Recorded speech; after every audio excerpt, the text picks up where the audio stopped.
Hello students. Today let us discuss about mechanism of DNA replication. We have already discussed about the enzymes which are required during the DNA replication. So today let us discuss about the mechanism how DNA replication takes place. The first part is DNA replication always take place from 5' to 3' direction. Both these strands of DNA act as template strand. That is, both these strands will be replicated to form a DNA molecule. Here we can see the two strands of DNA molecule. One is directed from 3' to 5' direction and another from 5' to 3' direction. So this template strand will be replicated from 5' to 3' direction. But what about this strand? This is from running 5' to 3' direction, but according to DNA replication rule, the DNA replication should take place from 5' to 3' direction. So this strand will be having on this template strand, small DNA strands will be produced from 5' to 3' direction.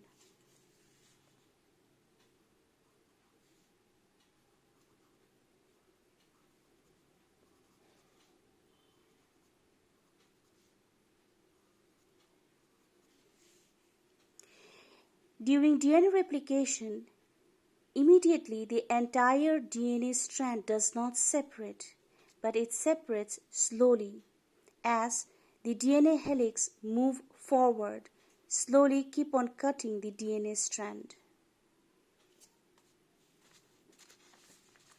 The first step of DNA replication is the recognition of the origin from where the DNA replication will begin. The replication of DNA molecule begin from a point which is rich in 80 base sequences. This particular sequence here, it is made of 80 base sequences having double bond. This region is called origin or ore. This particular ore is first recognized by an endonuclease enzyme. This particular endonuclease enzyme, in this structure you can see, has made a cut or incision. Then, after the endonuclease enzyme has made the cut and incision, it is followed by the incoming of another enzyme that is known as DNA helicase enzyme. DNA helicase enzyme recognizes the incision part, the cut part. It comes and bind with the DNA duplex. Then it starts cutting the hydrogen bonds in between the two DNA strands.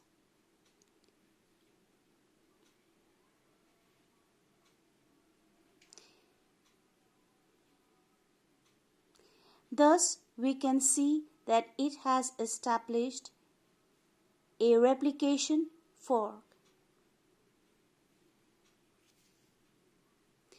Due to the action of the DNA helicase enzyme, these two strands are separated, forming a replication fork and unpaired bases. After separation, the two strands tend to rewind back.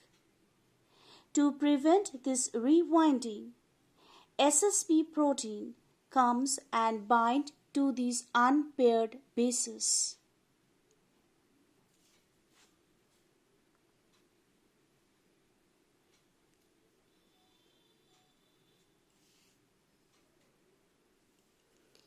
The binding of SSB protein, as you can see here, prevents the rewinding.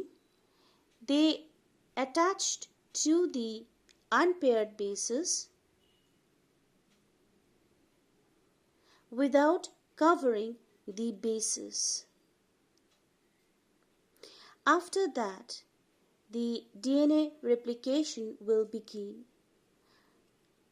Incoming of an enzyme which is known as primase take place. The DNA helicase enzyme keep on moving forward, cutting the hydrogen bonds between the two strands. As fresh unpaired bases are formed, this SSB protein leave their old site and join the fresh sites. Join the fresh sites. So I can erase this. I can erase this. So the SSB protein which was first present in this site now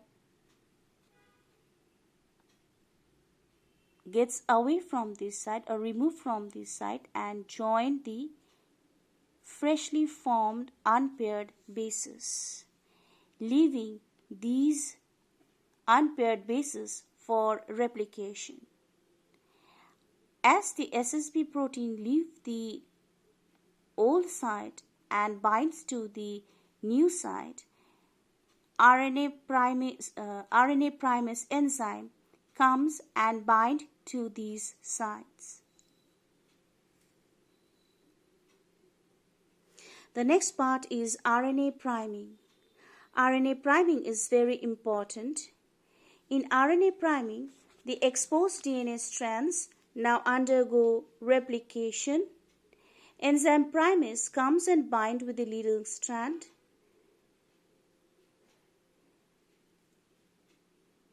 And form a small strand of RNA from 5' to 3' direction.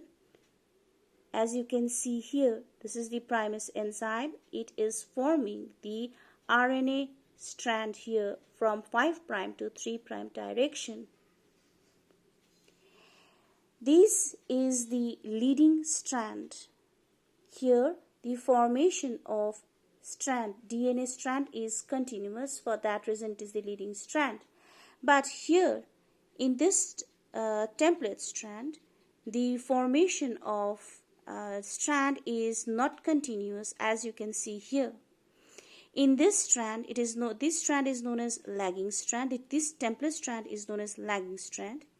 Here, the primase enzyme along with DNA helicase forms another enzyme that is known as primosome, which form small RNA primers, as you can see here, from 5' to 3' direction, from 5' to 3' direction throughout the entire DNA template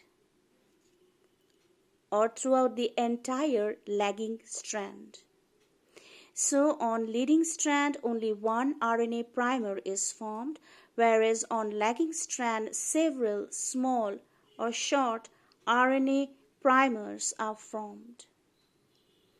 RNA primer is very important because the main enzyme which is involved in the elongation of DNA strand, that is DNA polymerase III enzyme, cannot lie down nucleotides if an existing strand is not present. If this strand is present, then only it can lay down the nucleotides. If this strand is not present, then it cannot lie down any nucleotides. Therefore, RNA priming is very important. Next, now when a short segment of RNA primer has been laid down, the DNA polymerase III molecule will come and bind with the DNA duplex and will start its function. On leading strand, as you can see here, the DNA polymerase has begun to lie down the nucleotides. The two nucleotides, the incoming nucleotides are bonded with each other by phosphodiester bond. I think you already, in your last class, we have already studied about the phosphodiester bond, how it is formed.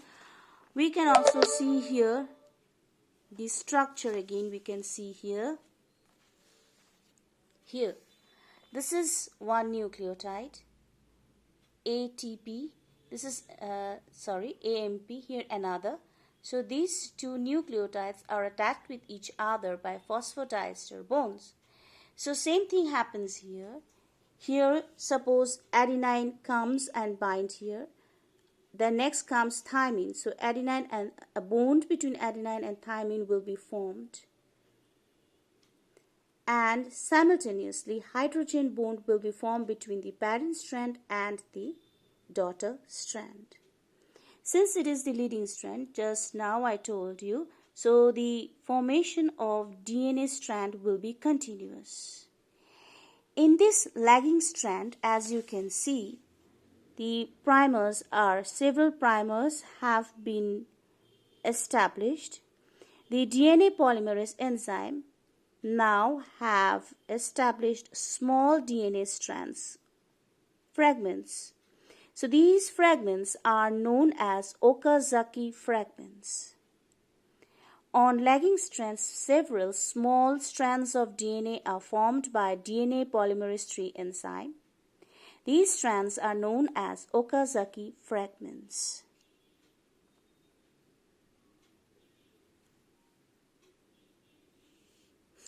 After the formation of the DNA strands, the RNA primers required to be removed.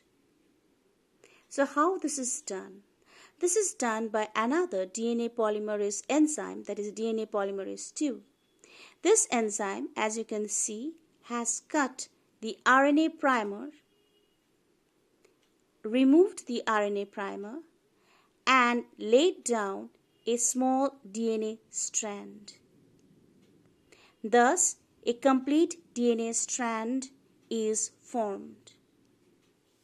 On the lagging strand also,